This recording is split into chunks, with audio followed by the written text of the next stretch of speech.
EVP Trade and Convention Center, Chennai. The biggest event destination now open for booking with 8,000 plus parking. Contact 85258 ரொம்ப டயர்டா இருக்கு. Take it, date nut bites. Lion Date Nut Bites Energy Bar. Take it, Lion Date Nut Bites.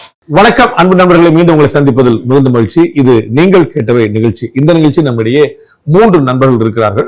3 நண்பர்கள் நமக்கு ஏற்கனவே வேறு விதமா பல சந்தர்ப்பங்களில் நமக்கு அறிமுகமான நம்மளோட தொடர்பில் இருக்கிறவங்க, நம்முடைய Pondy school of journalism, pure politics மாதிரி வேற கிளாஸஸ் வந்து அட்டன் பண்ணவங்க. வழக்கமா இல்லாம வித்தியாசமா இருக்கக்கூடிய சிவப்பு சட்டை போட்டிருக்கக்கூடியவர் திரு வெங்கட் பிரசாத். கிரிக்கெட் கமெண்ட்லாம் நீங்க பார்த்துருப்பீங்க. அவருக்கு வலது பக்கம் இருக்கிறவர் திரு மனோஜ், அவருக்கு வலது பக்கம் கடைசியா இருக்கிறவர் திரு கோவிந்தசாமி. 3 பேருக்கும் வணக்கம். நான் வந்து முதல்ல வழக்கம் போல ஆஸ் யூஷுவல் முதலும் கடைசியாக ஓப்பனிங் உங்கள்கிட்ட ஃபினிஷிங் உங்கள்கிட்ட வச்சுட்டு Venkat over to you. Sir, Premalatha அவர்கள் வந்து இன்னைக்கு அசம்பிளியில பேசியிருக்காங்க. கவர்னர் உரையில வந்து நிறைய ப்ரொனன்சியேஷன் ப்ராப்ளம் இருந்துச்சு, காலில் தேன் வந்து பாயறதுக்கு மேல ஈட்டி பாஞ்சிருச்சு அப்படின்ற மாதிரி சொன்னப்போ சபாநாயகர் வந்து அவர் வந்து வேற மொழி பேசக்கூடியவர், இவ்வளவு முயற்சி பண்றதே பெரிய விஷயம் சப்போர்ட் பண்ணியிருக்காரு. இந்த அசம்பிளி ஆரம்பிக்கும் போது கூட ஒரு நல்ல விதமா தான் ஆரம்பிச்சது என்ற கான்ட்ரவர்சி இல்லாம இப்படி ஒரு இணக்கம் இருக்கும்போது வெளியில மட்டும் திரு நிர்மல்குமார் சொல்றாரு பிஜேபிக்கு சப்போர்ட் வந்து டிஎம்கே தான், நாங்க எதிர்நிலையில தான் இருக்கோம் அப்படிங்கிறாங்க. அப்போ ஒரு பிஜேபிக்கு எதிர்நிலையை வந்து காமிச்சே ஆகணும்னு ஒரு கட்டாயம் இருக்கா? மூணாவது உங்க பாயிண்ட்டுக்கு டைரக்டான உங்க கேள்விக்கு நான் கடைசியா வர்றேன். முதல்ல வந்து திருமதி பிரேமலதா விஜயகாந்தும் சரி, திரு விஜயகாந்த் அவர்களும் சரி, அவர்களுடைய தமிழ் உச்சரிப்பையே வந்து நம்ம எடுத்து பார்த்துட்டு தமிழ் வல்லுநர்கள் அந்த உச்சரிப்பை சரின்னு சொல்லுவாங்களா? அமரர் விஜயகாந்தோட வித் ஆல் டியூ ரெஸ்பெக்ட், பெரிய மரியாதையோட, அவர் பெரிய தமிழ் ஆர்வலர், பட் வந்து நான் சொல்ல உச்சரிப்பு பத்தி அப்படிங்கிறதுனால சொல்றேன். அவர் வந்து தன்னோட பையனுக்கு வந்து பிரபாகரன் பேர் வச்சாரு. ரொம்ப பெரிய நிறைய விஷயங்கள் செலவெல்லாம் பண்ணியிருக்கிறார், நம்ம கண்கூடா பார்க்கலாம். ஆனா அவருடைய உச்சரிப்பும் சரி, அன்னியுடைய உச்சரிப்பும் சரி சரியா இருக்குதாங்கிறது முதல்ல வந்து நாம சொல்ல வேண்டாம், ஏதாவது உள்நோக்கம் வந்துடும். தமிழ் ஆர்வலர் யாராவது சொன்னா சரியா இருக்கும். 2வது, சட்டசபையில பேச வேண்டிய தேவைப்படக்கூடிய விஷயங்கள் என்ன, இது மாதிரியான டைவர்ஷன்ஸ் என்னன்னு பார்க்கணும். நீங்க கிளாஸ்ல தண்ணி வைக்கிறாங்க, பாட்டில்ல தண்ணி வைங்க, அதே அன்னி தான் பேசியிருக்காங்க. உடனே அண்ணன் ஓபிஎஸ் வந்து பாட்டில் வச்சு அடிச்சு போறாங்க, எழுத வீசிடுவாங்க. இதெல்லாம் தான் டிஸ்கஷனுக்கான பாயிண்டா அப்படிங்கிறத நம்ம பார்க்கிறோம். 3வதா கம்யூனிட்டிக்கு நம்ம வந்து பிஜேபிக்கு வந்து காட்ட வேண்டி இருக்குதான்னு. இந்த சட்டமன்றத்துல ஆளுநர் உரை வந்து எனக்கு தனிப்பட்ட முறையில் பயங்கரமான அதிர்ச்சி. அது வந்து தாவேக அரசு என்ன எழுதி கொடுத்ததோ வரி மாறாம படிச்சிட்டார். இதே திமுக ஆட்சியில வந்து RN ரவி அவர்கள் ஆளுநராக இருந்த போது அம்பேத்கர் பெயரை சொல்ல மாட்டேன்ட்டார் அப்படின்னு, ஏதோ அது அம்பேத்கர் பெயர் இல்ல, அந்த சப்ஜெக்ட் பிரச்சனை. ஆனா இவங்க அம்பேத்கர் பெயர் இருக்குங்கனாலும் சொல்ல அப்படிங்கிற மாதிரிலாம் கிளப்பி விட்டாங்க. ஆனா இந்த முறை எந்த பெயரையுமே குறை வைக்கல. அஞ்சலி அம்மாள் உட்பட எல்லாருடைய பெயரையுமே சொன்னாரு, எல்லாத்தையும் மென்ஷன் பண்ணாரு, எல்லாத்தையும் அப்படியே பண்ணிட்டாரு. மத்திய அரசு பாரபட்சமாக செயல்படுகிறதுங்கிற வரி ஆளுநர் படிச்சார். எவ்வளவு கவனிச்சிருப்பீங்கன்னு தெரியல. சென்ட்ரல் கவர்மெண்டோடைய டிஸ்கிரிமினேட்டரி அப்படிங்கிற வார்த்தையை பயன்படுத்தினார். பாரபட்சமான நிதி ஒதுக்கீடு முறை அப்படிங்கிறத ஆளுநர் வந்து பயன்படுத்துறாரு. அது வந்து இவர்கள் எழுதி கொடுத்த உரை அப்படின்னு. அப்போ வந்து கட்டாயமா இதுல ஒரு அண்டர்ஸ்டாண்டிங் இருக்கும், வித்தவுட் எனி டவுட். இது அண்டர்ஸ்டாண்டிங் இல்லாம அது வந்து திரு அர்லேக்கர் அவர்களுக்கே ஆளுநருக்கே இருக்கக்கூடிய அண்டர்ஸ்டாண்டிங்கா, இல்லாட்டி டெல்லியில பேசி வந்து ஹோம் மினிஸ்ட்ரியிலையும் பிரசிடென்ஸ் ஆஃபீஸ்லயும் அவங்க நிறைய விஷயங்கள் டிஸ்கஸ் பண்ணுவாங்க. சில விஷயங்கள் வித் ஹோம் மினிஸ்ட்ரி, சில விஷயங்கள் வித் பிரசிடென்சி. இதான் அவங்களுடைய புரோட்டோகால் நார்மலாவே. இவங்க வந்து ஒரு இண்டிபெண்டா மாநிலத்துக்கான ஆளுநராக இருந்தாலும் they report to the home ministry normally. அந்த பிரசிடென்ட் தான் அவங்களோட அப்பாயிண்டே பண்றாங்க. ஸோ 2 பாசஸ் அந்த இடத்துல இருப்பாங்க. ஸோ அவங்களுடைய இன்ஸ்ட்ரக்ஷன் பேர்ல பண்ணாங்களான்னு நமக்கு தெரியாது. ஆனா வந்து ரொம்ப கிளியரா கவர்மெண்ட் என்ன எழுதி கொடுத்துச்சோ அதை வந்து படிக்கிறாங்க. அதுல கட்டாயமா ஒரு அண்டர்ஸ்டாண்டிங் இஸ் தேர். அது பொலிட்டிக்கல் அண்டர்ஸ்டாண்டிங்கா, கவர்னருடைய அண்டர்ஸ்டாண்டிங்கா, டெல்லி ஹைகமாண்ட் அண்டர்ஸ்டாண்டிங்கா நமக்கு தெரியாது. 3rd பாயிண்ட், பிஜேபி தான் தமிழ்நாட்டில் எப்பயுமே selling point. Okay, any party அதுக்கு வந்து எல்லாரும் யூஎஸ்பி வந்து பிஜேபி தான். இது பெரிய துரதிர்ஷ்டம், பிஜேபிக்கு தெரியல. நம்மளை எல்லாரும் விற்கிறாங்கப்பா, நம்மளை நாமளே வித்துக்க முடியும்பா, நம்ம வித்தா நமக்கு ஸ்கோர் பண்ண அவங்களுக்கு தெரியல. அவங்கள காட்டி எல்லாம் வித்துக்கிறாங்க. உங்களுக்கு வந்து பழம் நின்று கொட்ட போட்ட திராவிட முன்னேற்ற கழகம் தமிழ்நாட்டின் மிக மூத்த கட்சி, காங்கிரஸுக்கும் கம்யூனிஸ்டுக்கும் அடுத்து. அந்த கட்சி வந்து பிஜேபி தான் எதிரி பூச்சாண்டி காட்டுச்சு. தமிழ்நாட்டிலே லேட்டஸ்டா துவக்கப்பட்ட தாவேகா எங்களுடைய கொள்கை எதிரின்னு பிஜேபி சொல்லுச்சு. அப்ப சிம்பிளா புரிஞ்சுக்க வேண்டியது, 75 வருஷம் ஆன ஒரு கட்சியும் 70 மாசம் கூட ஆகாத ஒரு கட்சியும் சேர்ந்து நம்மளதான் எதிரின்றாங்க அப்படின்னா நம்மகிட்ட ஒரு பெரிய செல்லிங் பாயிண்ட் இருக்கு. இது கலைஞர் புரிஞ்சு வச்சிருந்தார். காங்கிரசும் திமுகவை தான் எதிர்க்கும், ஏடிஎம்கேவும் திமுக தான் எதிர்க்கும், எல்லாரும் திமுக எதிர்ப்பாங்க. அப்ப திமுக புரிஞ்சு நாம தான் செல்லிங் பாயிண்ட், இங்க சென்டர் பாயிண்ட் அப்படின்னு திமுக தன்னை அழகா ப்ரொஜெக்ட் பண்ணுச்சு. அது பிஜேபிக்கு இங்க புரியல. அவர்களுக்கு சரியான கவுண்டரும் கொடுப்பதில்ல, அவர்களை டிஃபென்ஸ் மோட்லயும் வைக்கிறது இல்ல. அடி வாங்கிட்டு பாருங்க பாஸ், நீங்களே சொல்றீங்க பாண்டே எல்லாரும் நம்மள தான் அடிக்கிறாங்க, அவங்க உட்காந்து அடி வாங்கிட்டு தான் உட்கார்ந்து இருக்காங்க. அப்ப பிஜேபி எதிர்க்கிறது இங்க சேல் ஆகும் நினைக்கிறாங்க. அப்படி இல்ல, பிஜேபிக்கு ஆதரவான பெரும்போக்கு இங்க இருக்கு. அதை கேபிட்டலைஸ் பண்றதுக்கான விஷயம் பிஜேபி இல்ல. BJP is not capitalising it's capacity. அது நோ ஒன் கேன் ஹெல்ப். நம்ம வந்து சொல்லுவாங்கல்ல, உங்களுக்கு வந்து பிரதர் எந்திரிங்க அப்படின்னு சொல்லி எழுப்பிட்டீங்க சந்தோஷம், நீங்களா எந்திரிச்சு சொன்னீங்க சந்தோஷம். அடிச்சாலும் பிடிச்சாலும் வந்து தோத்தாலும் ஜெயிச்சாலும் எந்திரிக்க மாட்டேன்னு படுத்துக்கிட்டு இருந்தா அது யாராலும் காப்பாற்ற. மீடியா உங்கள் கனவா? 100% இன்டர்ன்ஷிப் அண்ட் பிளேஸ்மெண்ட் அசிஸ்டன்ஸ் உடன் பாண்டி ஸ்கூல் ஆஃப் ஜேர்னலிசமின் ஷார்ட் டர்ம் கோர்ஸில் உடனே சேர கால் 7338242422. எஸ், ஆட்சி மாறினாலும் காட்சி மாறல சார். திமுக ஆட்சி முடிஞ்சு தவிர ஆட்சி ஆரம்பிச்சிருச்சு. நிறைய பாலியல் குற்றங்கள், அதை விட சம்பவங்கள் நிறைய நடந்திருக்கு. கடந்த 40 நாட்கள் மட்டும் 120 பாலியல் குற்றங்கள் பதிவாயிருக்கு. நெல் கொள்முதல் நிலையங்கள், நெல் மூட்டைகள் நிறைஞ்சபடியே இருக்கு. இதுக்கு சொல்யூஷன் என்ன சார்? அடிப்படையான அரசியல் கட்டமைப்பு ஏதாவது மாற்றணுமா? அரசு இயந்திரங்கள் ஏதாவது மாற்றம் கொண்டு வரணுமா? இதுக்கு சொல்யூஷன், அதாவது நீங்க லாங் டேர்ம் சொல்யூஷனா யோசிச்சீங்கன்னா உள்ளேயே பெஸ்ட் சிஸ்டத்துல தான் நாம இருக்கிறோம். நீங்க வந்து அரபு நாடுகள் போல வச்சுக்கோங்க, இல்லாட்டி மன்னர்களால் ஆளப்படக்கூடிய நாடுகளை வச்சுக்கோங்க, இல்லாட்டி சர்வாதிகளால் ஆளப்படக்கூடிய சைனா, ரஷ்யா இது மாதிரி வச்சுக்கோங்க. இன்னும் எந்த பார்ட்டி யோசிச்சாலும் உலகத்திலேயே பெஸ்ட் டெமோக்ராட்டிக்கல் பார்ட்டி நம்ம தான் இருக்கு. நம்ம வந்து மோஸ்ட்லி நம்ம வந்து பிரிட்டன் ஸ்டைல ஃபாலோ பண்றோம்னா கூட நாட் ஃபுல்லி, மோஸ்ட்லி சொல்லி நாட் ஃபுல்லி, அதுலயுமே நிறைய விஷயங்கள் ரீவேம் பண்ணி நம்ம பியூட்டிஃபுல்லா வச்சிருக்கோம். இந்த சிஸ்டம் வந்து இருக்கிறதுலே பெஸ்டானது, அதுல வந்து நோ டவுட். ப்ராப்ளம் எப்பயுமே சிஸ்டத்துல இல்ல, ப்ராப்ளம் அந்த சிஸ்டத்தை இம்ப்ளிமெண்ட் பண்ற ஆட்கள்கிட்ட இருக்கு. அதான் ரொம்ப முக்கியமான பிரச்சனை. இந்த கவர்மெண்ட்டை பொறுத்தளவுக்கு இன்னைக்கு நமக்கு வந்து கிட்டத்தட்ட ஒரு 50 நாள் ஆக போகுது, 45 நாள் 50 நாள் ஆக போகுது. அப்ப இவங்களுக்கு வந்து இன்னமும் நம்ம டைம் கொடுக்கணும் ஒரு நிர்வாக ரீதியா. நான் வந்து நீங்க ஒரு 15 நாள் கிளாஸ் அட்டன் பண்றீங்க, 16ஆம் நாள் டைம்ஸ் ஆஃப் இந்தியா உங்க ஆர்டிகல் வரல, நீங்க எல்லாம் என்ன படிச்சீங்க அப்படின்னு சொல்லினா அது 4 நாள் லேட் ஆகும். நீங்க அது வந்து இட் வில் பிராக்டிஸ்ல தான் இட் வில் எமர்ஜ் எவால்வ். அப்ப நம்ம வந்து அந்த டயத்தை நம்ம வந்து புரிஞ்சுக்கிறோம்.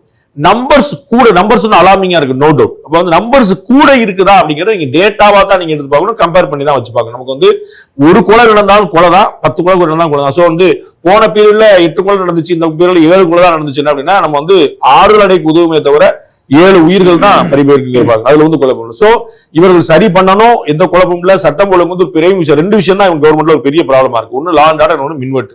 இந்த 2 ப்ராப்ளத்தை வந்து ஒரு உண்மையிலேயே இந்த சோகால்டு போர்க்கால அடிப்படையில் ஒரு வார்த்தை சொல்லுவாங்கல்ல, அந்த மாதிரி அட்ரஸ் பண்ணாங்கன்னா அவங்களுக்கு பெரிய பெனிஃபிட்டா இருக்கு. ஏன்னா நிறைய விஷயங்கள் உருப்படியா பண்ணிட்டு இருக்காங்க இந்த கவர்மெண்ட்ல. அசம்பிளியோட ஆக்டிவிட்டிஸ் வந்து லைவ் பண்ணணும்னு ஜெயலலிதா ஆட்சி காலத்துல இருந்து விஜயகாந்த் வந்து ஒரு கேஸ் போட்டிருந்தார். அப்ப இருந்து ஓடிட்டு இருக்கு. விஜயகாந்த் சாருடைய கேஸ் இருக்கு. அவர் இறந்துட்டனால அவர் இல்ல, வேற ஒருத்தர் சட்டமன்றத்துல நேரலில் ஒளிபரப்பு ஒரு கேஸே இருக்கு. அது வந்து கிட்டத்தட்ட அட்லீஸ்ட் ஒரு 10-12 வருஷத்துக்கு மேல இருக்கு. இந்த கவர்மெண்ட் பண்ணிட்டாங்க. இன்னைக்கு ஃபுல்லா நிகழ்ச்சி முடிஞ்சு நன்றி சார், நாளை காலையில் 9 மணிக்கு பார்ப்போங்கிற வரைக்கும் லைவ்ல போச்சு. திரு உதயநிதி ஸ்டாலின் எதிர்கட்சி தலைவர் கண்ணாபின்னான் கவர்மெண்ட் சோஃபா மாடல் அரசுங்கிற வரைக்கும் எல்லாமே ஆன் ரெக்கார்ட் போயிட்டு இருக்கு. உங்களுக்கு பிறகு அவை குறிப்பில் நீக்கிறோம்னு சில விஷயங்கள் சொன்னதெல்லாம் தனி. அப்ப இது வந்து டெல்லியில பார்த்திருக்கோம், பார்லிமெண்ட் ரொம்ப வருஷமா இங்க பார்க்கவே முடிஞ்சதில்லை. அது அதிமுக ஆட்சி செய்யல, திமுக ஆட்சி செய்யல, தலை காட்சி செஞ்சிருச்சு. ரொம்ப முக்கியமான விஷயம். No doubt. நம்ம வந்து ஏன்னா நேரலை பண்ணு சொல்லி 4 நாள் நேரலை யாரும் பார்க்க மாட்டாங்க, ஒரு 3 நாள் இன்ட்ரெஸ்ட் இருக்கும், அப்புறம் பார்க்க மாட்டோம், போர் அடிச்சிடும், பெரியவர்களை தேர்மானம் சொல்லிட்டே இருப்பாங்க அப்படின்னு. ஆனா அதை செஞ்சிருக்காங்க. இது மாதிரி நிறைய இனிஷியேட்டிவ்ஸ் வந்து ரொம்ப முக்கியமானதா இருக்கு. அதனால ஆனா அப்ப இந்த 2 விஷயத்தை மட்டும் சரி பண்ணிட்டாங்கன்னா உங்களுக்கு இன்னும் பெரிய நல்ல பேர் கிடைக்கும். Without indoor. சோ 7 நாள் தானா 8 நாள் தானாங்க நம்ம வந்து சொல்ல முடியாது. 7 மரணம் தானா 8 மரணம் தானே பார்க்க முடியாது. கட்டாயமா ஒரு மரணம் கூட நடக்காம இருக்கிற ஏற்பாடுகளை பண்ணணும். அது வந்து I understand that they need time. அந்த டயத்தை நம்ம கொடுத்தாகணும்.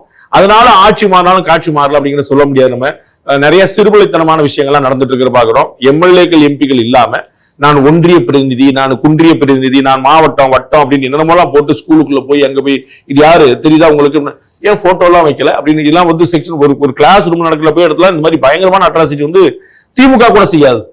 அதே நம்ம மனசு திமுக வந்து காசு பிடுங்கிறதுக்கு, மற்றதுக்கு, மிரட்டுறதுக்கு, ஜல்லி மணலுக்கு இந்த மாதிரி போய் நிற்பாங்க. ஸ்கூல்ல போயிட்டு எங்க தலைவர் படத்தை போட்டீங்களான்னு போய் கேட்டதெல்லாம் நம்ம பார்த்தது. அப்ப இதெல்லாம் வந்து பண்றாங்கிறத நல்ல வேலை அவங்க ஆக்ஷன் எடுத்துட்டாங்க. அந்த ஒன்றிய செயலாளர் காஞ்சிபுரம் மண்டலத்தில் வந்து ரிமூவ் பண்ணிட்டாங்கன்னு வச்சுங்க. அந்த துணிச்சல் போல பாத்தீங்கன்னா உங்களுக்கு நினைவுல இருக்கும், தூத்துக்குடியில வந்து ஒரு ஏதோ மருத்துவ அணியோ ஏதோ ஒரு அணி அவங்க அணியில அந்த மாதிரி டாக்டரே கிடையாது. டாக்டர்களுடைய கோட்டை போட்டு போய் நின்றுச்சு. எப்படி செஞ்சதுன்னே தெரியல. சினிமாலே யோசிப்பாங்களே எப்படி செஞ்சாங்கன்னு எனக்கு தெரியவே இல்லை. இத மாதிரியான அசத்து தளங்கள் எல்லாம் வந்து கம்ப்ளீட்டா கட் பண்ணணும். அது வந்து கெட்ட பேர் வரலாம் தடுக்கும். திமுக நல்லா ஞாபகம் வச்சுங்க, திமுக தலைவர் ஸ்டாலின் மேல இருந்த கெட்ட பேரை விட திமுக கேடர்ஸ் பண்ண அட்ராசிட்டில தான் திமுக பெரிய லாஸ் இருந்துச்சு. திமுக ஸ்டாலின் வந்து சரியில்லைன்னு சொன்னவங்க ஒரு 10 பேர் இருந்தாங்கன்னா திமுக கட்சிக்காரங்க சரியில்லைன்னு சொல்லுவாங்க 80 பேர் இருந்தாங்க. சோ அது அவர் பண்ண தப்புனால கீழே. அப்ப திரு விஜய் அவர்கள் வந்து முதலமைச்சரா நான் ஒரு தப்பு பண்ணலங்கிற கூட தப்பிக்க முடியாது. மன்மோகன் சிங் எந்த தப்பும் பண்ணல, சரிங்களா? ஆனா அந்த ஆட்சிக்கு என்ன பேர் இருந்துச்சு? சோ நான் தப்பு பண்ணலாம் அவர் தப்பிக்க முடியாது, கீழே இருக்கணும் சேர்த்து கண்ட்ரோல் பண்ணோம். அதை செஞ்சாங்கன்னா இந்த 3 ப்ராப்ளம் தான், பார்ட்டிக்காரங்களோட atrocity, EB and law and order, இந்த 3 சரி பண்ணாங்கன்னா ஐ திங்க் கடந்த ஆட்சியில இருக்க ஆட்சி மாறினாலும் காட்சி மாறவில்லை அப்படிங்கிற பொசிஷன் இல்லைன்னு நான் நினைக்கிறேன். சார், இப்போ தமிழ்நாட்டில் சிஎம்மா இருக்கிறது மிஸ்டர் விஜய் அவர்களா இல்ல ஆதவ அர்ஜுனாவா? இந்த கேள்வி வந்து எல்லா கவர்மெண்ட்டுமே எழுப்புவாங்க. சில விஷயங்களை நம்ம வந்து ரொம்ப கன்வீனியன்டா மறந்துடுவோம். பாரத பிரதமரா இருக்கிறது நரேந்திர மோடியா அமித்ஷாவா அப்படின்னு யாராவது கேட்டிருப்பாங்களா? பாஜகவுடைய தலைவரா இருக்கிறது நிதின் நபினா அமித்ஷாவா அப்படின்னு யாராவது கேட்டிருப்பாங்களா? கேட்க மாட்டோம். நம்ம வந்து ஒடிசால வந்து நவீன் பட்நாயக் இருந்த போது பாண்டியன் அவர் தான் வந்து நிழல் முதல்வர் அப்படின்னு சொன்னாங்க. ஜெயலலிதா இருந்த போது சசிகலா தான் அப்படின்னு சொன்னாங்க. சிஎம் விஜய் திரு ஸ்டாலின் இருந்த போது மருமகன் தான் எல்லாரும். இது மாதிரி எப்பயுமே சொல்லுவாங்க. அதிகார மையங்கள் எப்போதும் இருக்கும். நல்லா ஞாபகம் வச்சுக்கோங்க. நான் வந்து ரொம்ப பிராக்டிகலா பேசுவேன், உங்களுக்கு தெரியும். அதிகார மையங்கள் இருக்கும். அந்த அதிகார மையங்கள் சதிகார மையங்களா மாறுதான் பார்க்கும், துஷ்பிரயோகம் பண்ணதான் நீங்க பார்க்கணும். அதிகார மையங்கள் எல்லாத்தையுமே நீங்க சிஎம் வச்சு பார்க்க முடியாது. கட்சி விஷயங்களை சில பேர் பார்ப்பாங்க, ஆட்சி விஷயங்களை சில பேர் பார்ப்பாங்க, அதெல்லாம் இருந்துகிட்டே தான் இருக்கும். அதனால விஜய் வந்து ஒரு பலவீனமானவர் நீங்க நினைக்க முடியாது. ஆதவ அர்ஜுனாவை செலக்ட் பண்ணது அவர் தானே, அவருக்கு என்ன வேலை கொடுக்கணுங்கிற கொடுத்திருக்காருல, அவரை தாண்டி வந்து ஆனந்துக்கு என்ன கொடுக்கறது கொடுத்து வச்சிருக்காருல, கவர்மெண்ட்ல என்ன செய்யணுங்கிற பார்த்திருக்கிறாருல. சோ அந்த கேட்டகரைசேஷன் ரொம்ப சரி. ஆதவ அர்ஜுனாவுக்கு முக்கியத்துவம் கொடுக்கப்படுது. இன்னைக்கு கூட பாத்தீங்கன்னா நாளைக்கு முதலமைச்சருடைய பதிலுரை இருக்கு. ஆளுநர் உரைக்கு நன்றி தெரிவிக்கும் தீர்மானத்தின் மீதான முதலமைச்சரின் பதிலுரை அது நாளைக்கு இருக்கு. அதற்கு முன்னாடி எதிர்க்கட்சி தலைவரோட உரை தான் இருக்கும். இன்னைக்கு எதிர்க்கட்சி தலைவரோட உரைக்கு பிறகு நார்மலா வழக்கத்துக்கு மாறா பள்ளிக்கல்வித்துறை அமைச்சர் பதில் கொடுத்துட்டார். அவர் பேசுறது கவுண்டர் பாயிண்ட் பை பாயிண்டா கொடுத்தார். இது மரபுல இல்லைன்னு நீங்க சொல்லாதானா சபாநாயகர் பெர்மிட் பண்ணார், பேசிட்டார். அப்ப பள்ளிக்கல்வித்துறை அமைச்சர் ராஜ்மோகன் தான் முதலமைச்சர் அப்படின்னு கேட்கக்கூடாது. ஒவ்வொருத்தருக்கும் ஒரு அதிகாரம் கொடுக்கப்படணும். ஒவ்வொருத்தருமே அந்த சீஃப் மினிஸ்டர் ரேஞ்சுக்கான கேப்பபிளா இருக்கணும். அதுல ஒரு குழப்பம் இல்ல. சிஎம் யாருன்னா எந்த குழப்பம். நாளைக்கு காலையில ஆதவ அர்ஜுனாவை சஸ்பெண்ட் செய்யவோ நீக்கவோ ஓரங்கட்டவோ திரு விஜயால முடியும். அந்த அதிகாரம் இருக்கு. அதுல ஏதாவது குழப்பம் இருக்கா உங்களுக்கு? இல்ல. ஆனா திரு ஆதவ அர்ஜுனாவால விஜய் ஏதாவது செய்ய முடியுமா? முடியும். இவ்வளவுதான் புரிஞ்சுக்கணும். அப்போ பவர் யார் அப்படின்னா நம்ம புரிஞ்சுக்கலாம். Power centres will be there, no doubt. அது வந்து ஆமா அவங்க இல்லைன்னு சொன்னா கூட தே வில் பி தேர். அந்த பவர் சென்டர்ஸ் வந்து பவர் மிஸ்யூஸ் பண்ணி அபியூஸ் பண்றவங்களா மாறாம பார்த்துக்க வேண்டியது முதலமைச்சர் வேலை. ஐ திங்க் இன்னும் அந்த மாதிரி ஒரு கட்டம் வரல அப்படின்னு நான் நினைக்கிறேன். ஒருவேளை இன்னைக்கு காலைல நான் எல்லா பேப்பர்லயும் நிறைய விளம்பரங்கள் பார்த்தேன். இந்த விளம்பரங்களுக்குலாம் ஒரு விளம்பரத்துக்கு 1 லட்சம் ரூபான்னு வச்சுக்கோங்க. ஒரு விளம்பரம் 100 விளம்பரத்துக்கு 100 லட்சம் ரூபா, 1 கோடி ரூபான்னு வச்சுக்கோங்க. இந்த 1 கோடியே இந்த செலவச்சவங்க எங்க இருந்து எடுப்பாங்க? This is where it starts. This is where it starts. இது வந்து 1 கோடி ரூபாய் நான் இன்னைக்கு செலவச்சிருக்காங்க பிறந்த நாளுக்காக. இந்த 1 கோடி ரூபாய் சூப்பர். அமைச்சர் பெருமக்கள் கொடுத்திருக்காங்க, எம்எல்ஏக்கள் கொடுத்திருக்காங்க, கட்சியினர் எல்லாரும் கொடுத்திருக்காங்க. சினிமா நிறுவனங்கள் கொடுத்திருக்கு, அது அவங்க காசு அவங்க கொடுப்பாங்க, நம்ம புரிஞ்சுக்கணும். அமைச்சர் பெருமக்கள் எங்க இருந்து கொடுப்பாங்க? மாவட்ட செயலாளர் எங்க இருந்து கொடுப்பாங்க? கொடுத்துட்டாங்க. அப்ப எங்க இருந்து எடுப்பாங்க? இந்த அரசியல் விளம்பரங்கள்லாம் நமக்கு தெரியும். 28 வருஷமா உட்கார்ந்துருக்கேன். அப்ப வந்து அரசியல் விளம்பரம் காசு வாங்கினா தான் விளம்பரம் போடுவாங்க. You have to pay only. நாளைக்கு வந்து இல்லைன்ட்டாங்க எங்க போறது? அப்ப இதுக்கெல்லாம் காசு நான் எவ்வளவு லீஸ்டா சொல்லியிருக்கேன் தெரியும். ஒரே 1 லட்சம் ரூபாய் ஒரு விளம்பரம், 1 கோடி ரூபாய், மொத்தம் 100 விளம்பரம் தான் 1 கோடி ரூபாய் வச்சுக்கோங்க அப்படின்னு சொல்லி. இப்ப இந்த 1 கோடி ரூபாய் எப்படி எடுப்பாங்கன்னு கேட்கு. அவருடைய சம்பளம் தவிர வேற என்ன வருமானம் வரும்? இங்கதான் இது ஆரம்பிக்குது.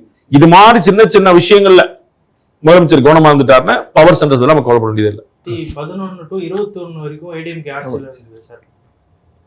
இப்போ வந்து இந்த 5 ஆண்டு காலம் தான் அவங்க ஆட்சியில் இல்லாம இருக்காங்க. இப்ப வந்து நிறைய பேர் போய் தேவைக்கால சாடுறாங்க பதவிக்காக. இனிமேல் ஏடிஎம்கேவே இல்லைன்னு முடிவு பண்ணிட்டாங்களா எப்படி சார்? ஏடிஎம்கேவோட நிலை என்ன சார்? ஏடிஎம்கே நிலைமை ரொம்ப சேலஞ்சிங்கானது, அதுல நோ டவுட் இல்லை. ஆனா வந்து அது அழிவை நோக்கி போயிருச்சு. அது சொல்லுவாங்கல்ல இர்ரிப்பேரபிள் லாஸ் அப்படிம்பாங்க. அதாவது வந்து மீட்க முடியாத இழப்பு அப்படின்னு, ஈடு செய்ய முடியாது அப்படி இல்ல. பேரிழப்பு no doubt, huge loss, not irreparable loss. இதை முதல்ல அந்த கட்சியுடைய பொதுச் செயலாளர் நம்பணும், நிர்வாகிகள்கிட்ட பேசணும். போறவங்களதான் தடுக்க முடியாது. போறவங்க எல்லாம் போயிட்டு போறாங்கன்னா ஒவ்வொருத்தரா போனாலும் மொத்தமா போயிருங்கிற பாக்குறோம். நம்ம ஏற்கனவே இந்த குரலையும் சொல்லியிருக்கேன். பீலிவி சாகாடும் மச்சிரும பண்டம் சால மீத்து போயின்னு வள்ளுவர் வந்து 1 மயிலிறகு போனா 1 மயிலிறகு தான் வெயிட் இல்ல, போனா போது 1 மணி அப்படி தூக்கி போடலாம். அதே மாதிரி 1 டன்னுக்கு மயிலிறகு போச்சுன்னா 1 டன்னு தான் அது, மயிலிறகு இல்ல, அது 1 டன் வெயிட். அப்ப ஒருத்தரா போனா போயிட்டு போட்டுன்னு விடக்கூடாது. நிர்வாகிகளுக்கும் ஒரு நம்பிக்கை வரணும். இது வந்து இது மாதிரி ஒரு திடீர்னு ஒரு அரசியல் மாற்றம் ஏற்படும் போது படப்பட எல்லாரும் அங்க போறது இயல்புதான். அப்ப அதை தடுத்து நிற்கிறதுக்கான முயற்சி இங்க இருக்கும். அது வந்து இந்த குறிப்பா பாத்தீங்கன்னா ஒரு 3 நாள் முன்னாடி காவிரி பிரச்சனையில எதிர்கட்சி தலைவர் திடீர்னு ஒரு தீர்மானத்துல திருத்தத்தை முன்மொழிறார். முதலமைச்சர் படக்குன்னு அதை சரின்னு சொல்லிடுறார், ஓகே. அத கம்யூனிஸ்ட் கட்சிகள் உட்பட பலர் வந்து கண்டனம் தெரிவிச்சாங்க. அப்படி திருத்தம் ஏற்க முடியாதுன்னு. பாமக கடைசியா தான் அதிமுக தந்தை வருது.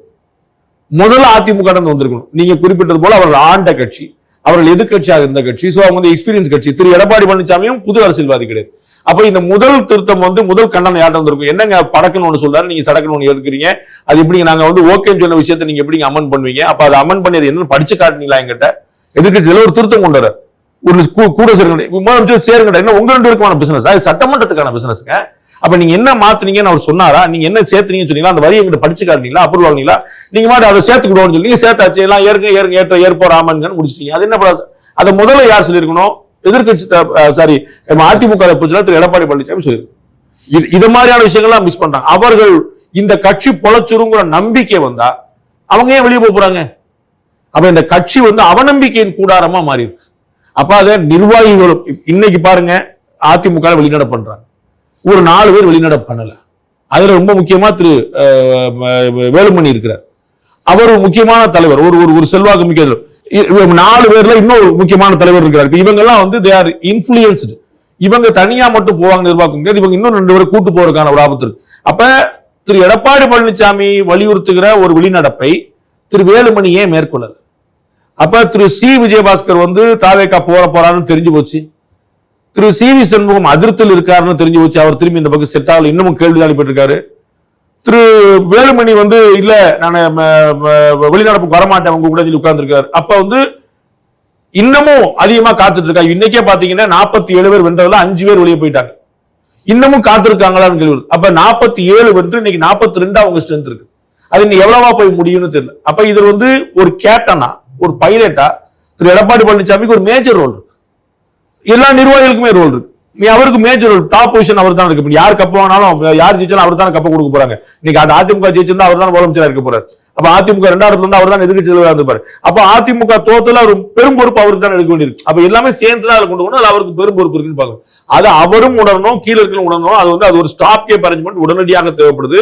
அது வந்து உடனே செஞ்சாங்கன்னா கட்சி வந்து பேரிழப்புல இருந்து மீட்க முடியாத இழப்புக்கு போகாம தவிர்க்கணும். இல்லாட்டி அது அங்க போனா நம்ம சொல்லுவோம்ல, அந்த ஆள் வந்து அடிபட்டு இருக்கிறாரு, ஆக்சிடென்ட்ல இருக்குது, கோமா ஸ்டேஜுக்கு போயிட்டாரு, வெஜிடேட்டிவ் ஸ்டேஜுக்கு போயிட்டாரு, பிரெயின் டெட். அப்ப அது கோமாக்கு போறதுக்கு முன்னாடியே தடுத்துட்டா மீட்டு வர்றதுக்கான வாய்ப்பு பார்க்கலாம். இந்த பக்கம் போயிடுச்சு, மீட்டு வர்றதுக்கான வாய்ப்பு ரொம்ப குறைஞ்சு போயிடும். சரி, இப்போ இபி ப்ராப்ளமும் சட்ட ஒழுங்கு பிரச்சனையும் தான் மெயினா அட்ரஸ் பண்ணுன்ற மாதிரி கொஞ்சம் அதிகமா. அதுல இருந்து ஒரு கேள்வி என்னன்னா, இபி ப்ராப்ளம் கொஞ்சம் டீடைலா பாத்தீங்கன்னா, கரெக்டா கொளத்தூர்ல அந்த ஒரு ஆச்சரியமான ரிசல்ட் வந்த அன்னைக்கு நைட்ல இருந்து பவர் கட் பண்ணிட்டு 3 மணி நேரம் ஆபீஸ் லாக் பண்றது, இந்த நைட் டைட்லன்றது பாக்குறோம். அதுக்கப்புறம் திருவான்மியூர்ல கரெக்டா முதல்வர் சம்பந்தப்பட்ட ஏரியாக்கள்ல அப்படி போகுது. இப்ப தமிழ்நாடு ஃபுல்லா அதே மாதிரி கவர்மெண்ட் அதிகாரிகள்ல ஒரு குறிப்பிட்ட பேர் வந்து திமுக ஆட்சியில இருந்தாலும் இல்லைனாலும் விசுவாசமா இருக்காங்கன்னு ஒரு கூட்டம் இருக்கு. திமுக மாதிரி ஒரு எதிர்கட்சி நீங்க பார்க்க மாட்டீங்க, இனிமேதான் பார்க்க போறீங்கன்ற ஸ்டேட்மெண்ட்டும் இருக்கு. சோ ப்ராப்ளம்ஸ் இருக்கா இல்ல கிரியேட் பண்ண ரெண்டுமே சேர்ந்ததுதான் அப்படின்னு தெரியுது. அது திமுக தானா அப்படிங்கிறத நம்ம வந்து ப்ரூஃபோட பார்க்கணும். அதாவது நம்ம ஃபியூஸ் கேரியர் பிடிக்கிட்டு போனதை சிசிடிவில பார்த்துட்டோம். அதுல வந்து ஃபியூஸ் கேரியர் பிடிக்கிட்டு போறாங்களா அப்படின்னு பார்க்க முடியல. இன்னைக்கு எதிர்கட்சியில விமர்சனம் பண்றாரு, இவங்க வந்து கேரியர் டாப் கேரியர்ல ஆரம்பிச்சு டிஃபன் கேரியர்ல போய் ஃபியூஸ் கேரியர்ல முடிஞ்ச அரசு அப்படின்னு விமர்சனம் பண்றாங்க. இப்படி ரைமிங்கா நம்ம விமர்சனம் பண்ணிக்கலாம். ஆனா ஃபியூஸ் கேரியர் பிடிங்கிட்டு போகப்பட்டுச்சுங்கிற கண்கூட பார்த்துருக்கோம். We have the proof, no doubt. அவங்க திமுக காரங்களா பின்னாடி திமுக காரங்க இருக்கிறாங்களாங்கிறது அது நீதிமன்றத்தில் நிரூபிக்க வேண்டிய விஷயம். அது நம்ம சொல்றதுக்கு இல்லை. ஆனா இப்படி ஒரு விஷயம், ஆனா அப்படி நீங்க வந்து யாரோ ஒருத்தன் யாரோ கொண்டுட்டு போயிடலாம், நான் என்னங்க செய்ய முடியும்? லாண்டாட சொல்லலாம்ல, எங்க அவனை கொண்டதுக்கு நான் என்னங்க செய்ய முடியும் சொல்லலாம்ல. அவன் வந்து அந்த பெண்ணை வந்து பாலியல் ஒன்று செஞ்சான்னு என்ன செய்ய முடியும்? இப்படி நம்ம வந்து 100 விஷயம் சொல்லிக்கலாம். அப்படி அது எஸ்கேபிசமா தான் இருக்கும். அப்ப வந்து இந்த மாதிரி ப்ராப்ளம் வந்து கிரியேட் பண்ணப்படுதுங்கிறது உண்மை. அது அப்படி ஒரு காரணங்கள் நீங்க தப்பிக்க முடியாது. அந்த ப்ராப்ளத்தை தடுக்க வேண்டிய கடமையும் அதிகாரமும் உங்களுக்கு இருக்கு. நீங்க வந்து யூ ஆர் எம்பவர்டு வித். அப்ப நீங்க வந்து அவன் பிடிக்கிட்டு போயிடுறாங்க, அவன் பிடிக்கிட்டு உள்ள வை, அதுக்கு முன்னாடி திமுக தடை பண்ணு. நீங்க எதெல்லாம் நீங்க பாக்குறீங்களோ அதெல்லாம் செய்யுங்க. அப்படி இருக்குன்னு சொல்லி நீங்க தப்பிச்சு போயிட முடியாது. அதான் அப்ப லாண்டாட சொல்லலாம்ல, சார் அவனுக்கும் வாய்க்கா தகராறு, சார் நான் என்ன சார் செய்வேன்னு கேட்கலாம்ல. வாய்க்கா தகராறுல கொலை பண்ணக்கூடாதுப்பா, அதான கணக்கு. அப்ப ஏன்பா கொலை பண்றான்? அப்ப நீங்க தலையிடணும்ல. அவங்க வாய்க்கா தகராறு நான் ஒண்ணு குற்றவாளியை பிடித்து விட்டேன், என்னுடைய வேலை முடித்து விட்டேன், அப்படி நீங்க தப்பிக்க முடியும். So the responsibility lies with the government without any doubt. Loyalty of the officers towards some other party அது எப்பயுமே இருந்துட்டே இருக்கு. இன்னமும் நீ எவ்வளவு சொன்னீங்களே, ஏடிஎம்கே நிர்வாகிகள் விசுவாசமா இருக்கிறத ஏடிஎம்கே விசுவாசமா ஆபீசர்ஸ் நிறைய பேர் இருக்கிறாங்க. இன்னும் அது எப்பயுமே 4 பேர் இருப்பாங்க. சில பேர் வந்து நலம் விரும்பிகள் அப்படிங்கிற பேர்ல அவங்க வந்து பெரிய பவர் இல்லாத கட்சிகளுக்கும், பாஜகவுக்கோ நாம் தமிழருக்கோ இதற்கு முன்னாடி தேர்தலுக்கு முன்னாடி தாவேக்காவுக்கெல்லாம் சப்போர்ட் பண்ணிருப்பாங்க. அவங்க எலெக்ஷன்ல இல்ல, அவங்க வந்து ஆட்சிக்கு வரல, ஆனா தாவேக்காக்கு 4 ஆபீசர் சப்போர்ட் பண்ணிட்டே இருந்திருப்பாங்க. ஏன்னா வேற ஒரு சேஞ்ச் வரட்டுமே அப்படிங்கிறது. சோ ஆபீசர்ஸ் மாதிரி இருப்பாங்க. அதை அடையாளம் கண்டு யார் நல்லது செய்வாங்களோ நியாயமான ஆபீசர்ஸ் போட வேண்டியது அரசாங்கத்தில். எஸ் சார், இன்னைக்கு திமுகவாக இருக்கட்டும், அதிமுகவாக இருக்கட்டும், எல்லாமே வந்து பார்த்தீங்கன்னா ஒரு கொள்கை, ஏதாவது ஒரு கொள்கை வச்சிருக்காங்க அரசியலுக்கு. இன்னைக்கு தாவேக்காவோட கொள்கைகள் என்ன? நான் பார்த்த வரைக்கும் திமுக அதிமுக ரெண்டு பேருடைய அந்த ரெண்டு பேருடைய ரெண்டு பேருடையும் ஒட்டுமொத்த டோட்டல் தான் தாவேக்கான்னு நான் எடுத்துக்கலாம். கரெக்டுங்களா? இது எந்த கொள்கை? இது வரைக்கும் தாவேக்காவுக்குன்னு எந்த கொள்கையுமே இல்லையா? எந்த கொள்கையுமே இல்லாத ஒரு தாவேக்கா இன்னைக்கு என்னுடைய எதிரி திமுகன்றாங்க. இப்ப அடுத்ததா வந்து பிஜேபின்றாங்க. பிஜேபி வந்து அகில இந்திய அளவுல வந்து பாத்தீங்கன்னா இன்னைக்கு சவுத் இந்தியாவை தவிர மற்ற எல்லா மாநிலத்தையும் முடிஞ்ச வரைக்கும் வந்து ஆட்சியில் இருக்காங்க, அதிகாரத்தில் இருக்காங்க. 22 மாநிலங்கள்ல பாஜகவும் கூட்டணி 28 மாநிலங்கள் இந்தியால, அதுல 22 மாநிலங்கள்ல பாஜகவும் கூட்டணி இருக்கு. சிறப்பா பண்ணிட்டு இருக்காங்க. பட் அவங்களுடைய கொள்கைகளை வந்து இன்னைக்கு வரைக்கும் வந்து பாத்தீங்கன்னா தமிழ்நாட்டில் இருக்கிற மக்கள்கிட்ட வந்து கொண்டு போய் சேர்க்க முடியாதது பிஜேபியோட ஃபெயிலியரா தான் நான் பாக்குறேன்.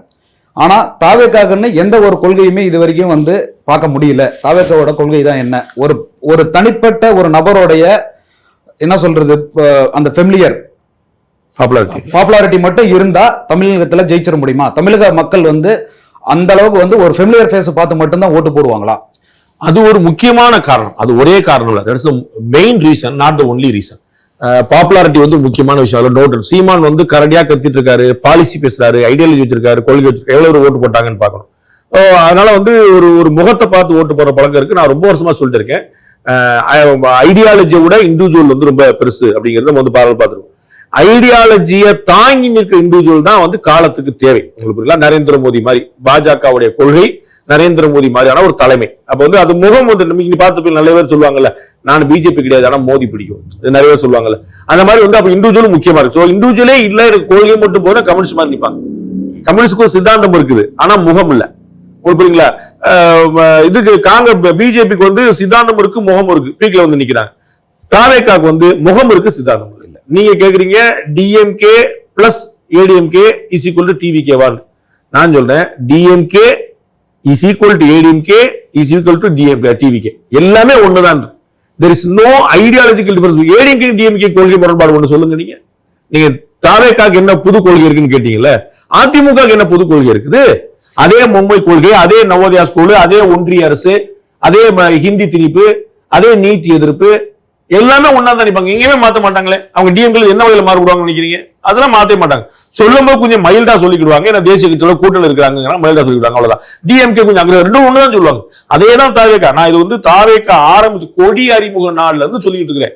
அது வந்து மிக்சிங் கட்சி, அது வந்து கிரைண்டர் கட்சி. இங்க இருந்து கொஞ்சம், அங்கிருந்து கொஞ்சம், அங்கிருந்து கொஞ்சம், எல்லாத்தையும் எடுத்து போட்டு விட்டாங்க, அவ்வளவுதான். அப்ப அதனாலதான் வந்து அவங்க அரசியல் எதிரி தான் சொல்றாங்க, கொள்கை எதிரியே சொல்லலையே திமுகவை. டிஎம்கே தாவேக்காவுடைய அரசியல் எதிரி. அப்படின்னு அர்த்தம் கொள்கையில் எந்த வேறுபாடும் கிடையாதுன்னு அர்த்தம். அது அவங்களே சொல்லிட்டாங்களே. சோ திமுகவின் கொள்கையும், அதிமுகவின் கொள்கையும், தாவேக்காவின் கொள்கையும், மதிமுகவின் கொள்கையும், தேமுதிகவின் கொள்கையும் எல்லாம் ஒண்ணுதான். அந்தந்த கட்சி அந்தந்த லேயர்ல வேற வேற கண்டெய்னர் இருக்கு, வேற வேற டப்பால இருக்கு, அவ்வளவுதான். ஐடியாலஜி பார்த்தா எல்லாருக்குமே ஒண்ணுதான். நான் இவங்க ஐடியாலஜினா 4 பேர் தான் தமிழ்நாட்டில் பேச முடியும். கம்யூனிஸ்ட் கட்சிகள், நாம் தமிழர், பாமக, பாஜக, இந்த 4 பேர் தான் தமிழ்நாட்டில் ஐடியாலஜி பேச முடியும். மற்ற எந்த கட்சியும் ஐடியாலஜி பேச முடியும், எல்லாமே இருக்கிறது தான். அதர் தான் இந்த ஹிந்துத்துவாங்கிற ஒரு ஐடியா தவிர காங்கிரஸுக்கும் பிஜேபிக்கும் வித்தியாசம் கிடையாது. அதே கேபிட்டலிசம் தான், இதே கேபிட்டலிசம் தான். அதுலயும் வித்தியாசம் கிடையாது. அவங்களுக்கு எல்லாருக்குமே ஒரே கணக்கு தான். ஒரே ஒரு விஷயத்தை வந்து இந்துத்துவா கொஞ்சம் நிற்பாங்க, அவங்க இந்துத்துவா நிற்க மாட்டாங்க, மறைமுகமா நிற்பாங்க, அவ்வளவுதான். அவங்களுக்கு கணக்குல நிற்பாங்க. அதே மாதிரி கொள்கையில எந்த வித்தியாசம் கிடையாது. பாஜக நான் ஏற்கனவே சொல்லிட்டேன், பாஜகவுக்கு பெரிய ஸ்பேஸ் இருக்குது, அது அவங்களுக்கு தெரியல. அது நம்ம வீக் நாட் லாஸ்ட். இப்போ அதாவது திருவள்ளுவருக்கு காவி உடை போடுறதை பத்தி நிர்மல்குமார் அவர்கள் விமர்சனம் பண்றாரு. அதே மாதிரி அது ஒரு பக்கம் திருப்பரங்குன்றத்துல இது வரைக்கும் என்ன நினைச்சோ அதுதான் அப்படின்னு விளக்கேற்ற விட மாட்டாங்க, இன்டைரக்டா சொல்றாங்க. ஆனா மூகாம்பிகை கோவிலுக்கு மட்டும் விஜய் அவர்கள் போறாரு. சோ இந்த இடத்துல சனாதன ஏற்பு இருக்கா, இல்ல இருக்கிற மாதிரி பிம்பம்? எப்பயுமே தனிநபருடைய ஒரு ஆன்மீக உணர்வுங்கிறது வேற, ஒரு அரசாங்கத்துறை செயல்பாடுங்கிறது வேற. இதுல பிரிச்சுக்கணும். அவர் போறாரு, இவர் செய்வாரா அப்படின்னு சொல்லி. நான் வந்து இப்ப பாரத பிரதமராக மன்மோகன் சிங் இருந்தாரு, சீக்கிய. அப்ப இந்தியாவை சீக்கிய நாடாக்கிறோம்னு ஒத்துக்கிடுவீங்களா? அவர் டர்பன் போடுறாரு, எல்லாரும் டர்பன் போடணும்னு சொல்லவே இல்லை அப்படின்னு கேட்பீங்களா? அவர் சீக்கிரம்னா தனி மனித உணர்வு. சரிங்களா? அதனால எல்லாரும் ஒத்துக்கலாம்னு சொல்லலாம். அப்ப நீங்க ஹிந்து, அவருக்கு சீக்கியர் எல்லாருமே தலப்பா கட்டணும்னு சொல்லினா ஒத்துக்க மாட்டீங்க. அப்ப நரேந்திர மோடி வந்து எல்லாரும் இந்து தான், ஆமா இந்து தானங்க சொல்லுவீங்களா? அப்ப புரிஞ்சுக்க வேண்டியது தனிநபருடைய உணர்வுகள் வேற, அரசாங்கத்தின் உணர்வு வேற. ஒன்று. ரெண்டாவது பாயிண்ட், காவி உடை வந்து யாரும் பூத்தல, திணிக்கல. அது வந்து ஏற்கனவே இருந்தது. கருப்பு வெள்ளை காலத்திலே இருந்துச்சு, பூணல் இருந்துச்சு, நெத்தி நிறைய பட்டை இருந்துச்சு, கொண்டை இருந்துச்சு, எல்லாமே இருந்து இதெல்லாம் ஏற்கனவே. பிறகு வந்தவங்க வந்து மாத்தினாங்க நம்ம கவுண்டா பாக்குறோம். அதுக்கு ஒரு ஏற்பு வந்துச்சு, அரசாங்கம் ஏற்றாங்க, எல்லாமே பண்ணாங்கன்னு பாக்குறோம். சோ இது காவி உடை வந்து புதுசா கொண்டு வரப்படல. அவர் வந்து அது திருவள்ளுவரே சாட்சி. நீங்க வந்து திருவள்ளுவர் சனாதனியா இல்லையாங்கிறத நீங்க வேற யார்ட்டையும் கேட்கணும்னா திருவள்ளுவர் கேட்டாலும் சொல்லுவார், ஆமா சொல்லுவார். அது வந்து பெரிய குழப்பம்னா நம்ம 1000 முறை நம்ம பேசியிருக்கோம். திருப்பரங்குன்றத்தை பொறுத்தளவுக்கு பாத்தீங்கன்னா தமிழ்நாடு அரசு, திமுக அரசின் நிலைப்பாடு என்னதோ அதுதான் அவங்க நிலைப்பாடு. அதுதான் இப்ப சொன்னேன் புரியுங்களா? திமுக அதிமுக இவங்களுக்கு எந்த வேறுபாடும் கிடையாது. அதிமுகவே அந்த பிரச்சனை வந்த போதே நீதிமன்ற உத்தரவை நிறைவேற்ற வேண்டும் சொன்னாங்களே தவிர தீபத்துறையில் தீபம் ஏற்ற வேண்டும் சொல்ல. உங்களுக்கு புரியுங்களா? அவங்க வந்து கோர்ட் ஆனபடி அவங்க வந்து பின்னாடி ஒளிஞ்சுக்கிட்டாங்க, நமக்கு எதுப்பா வம்பு அப்படின்னு சொல்லிட்டு. சோ இன்னைக்கு தாவேக அரசு, திமுக அரசு எடுத்து அதே நிலைப்பாடு எடுக்கிறது. இங்க நமக்கு கேள்வி, இதுல தீபத்தூர்ல ஏற்றம்ல உங்களுக்கு என்ன பிரச்சனை? ஒண்ணு, தீபத்தூர்ல தான் பன்னெடுங்காலமா ஏற்றப்பட்டிருக்கு. 2, இடையில வந்தவர்கள் தான் மாத்திட்டாங்க. 3, அது மசூதியோட, அங்க இருக்கு தர்காவுடைய மசூதி வேற, தர்கா வேற, அங்க இருக்கு, மேல இருக்கு தர்கா. சோ அந்த தர்காவுடைய இடத்துல அது இல்ல, அது வந்து வரையறுக்கப்பட்ட மேப்ல இருக்கு. 4, அது வந்து தெளிவா இருக்கு. 5வது, பக்கத்துல ஒரு இஸ்லாமியருடைய ஒரு இடம் இருக்குது அப்படின்னா நாளைக்கு வந்து என் வீட்டு வாசல நான் கோலம் போடக்கூடாது, ஏன்னா எதுல ஒரு முஸ்லீம் இருக்காருன்னு சொல்லி சரியா இருக்குமா? உங்களுக்கு இப்ப அவர் இஸ்லாமியருடைய வீட்டு வாசல நான் கோலம் போடக்கூடாது, அத்துமீறல், அது அவருடைய வீடு. உங்களுக்கு ஏன் வீட்டு வாசல நீ கோலம் போடக்கூடாது, ஏன்னா எதிர முஸ்லாமிய வீடு இருக்குங்கிறது அநியாயம். நாளைக்கு அவருக்கு வந்து நீங்க வந்து இந்து எதிர வீடு இருக்கு, நீங்க தொழுகை நடத்தக்கூடாதுன்னா ஒத்துக்குவாங்களா? நீங்க வந்து துவா பண்ணக்கூடாதுங்க, சத்தம் வந்து எதிர் வீட்டுல கேட்குதுன்னா ஒத்துக்குவாங்களா? இது சரியா இருக்குமா? அப்ப நம்ம செய்யணும். ஆனா எப்பயுமே பெரும் துரதிஷ்டம், மசூதி இருக்குது, அந்த பக்கம் ஊர்வலம் போகக்கூடாது. இது வழக்கமா வச்சிருக்காங்க. நீங்க ட்ரிப்ளிகன்ல இருந்து பாத்துங்க, நாகப்பட்டினம் பாத்துங்க, தமிழ்நாட்டுல பல இடங்கள்ல அந்த வழியா ஊர்வலம் போங்க, அந்த வழியா போக எங்க மசூதி இருக்கு, என்ன புதுசா இருக்கு? கோயில் இருக்கிற இடத்துல நீங்க போகலாம் தடுப்பீங்களா? சர்ச் இருக்கிற இடத்துல நீங்க போகலாம் தடுப்பீங்களா? நம்ம வந்து மாதாவுடைய தேர் பவனி ஊர்வலங்கள் எல்லா திருவள்ளியாவும் போகுது, நாம செருப்ப கட்டி போட்டு சாமி கும்பிடணும். மாதாவுடைய, மேரி மாதாவுடைய, நம்ம ஒண்ணும் குழப்பம் இல்லையே. அப்ப வந்து இந்துக்களுடைய வீடுகள் இருக்கு, இந்துக்களுடைய கோயில் இருக்குங்கிற தேர் பவனி கூடாது என்னைக்கா சொல்லியிருக்காங்களா? இஸ்லாமியோட ஊர்வலமோ வேற ஏதாவது பண்ணக்கூடாதுன்னு சொல்லியிருக்காங்களா? அப்ப இந்துக்களுக்கு மட்டும் ஏறி பண்றாங்க, இதான் யோசிக்கணும். அப்ப ஒண்ணு, திருப்பரங்குன்றத்துல அந்த இடம் தீபத்தூண் இருக்கிற இடம், தீபத்தூணே இருக்கிறது, தர்காவுடைய எல்லைக்குட்பட்ட பகுதின்னு சொல்லுங்க, ஏத்தக்கூடாதுன்னு சொல்றேன். No doubt.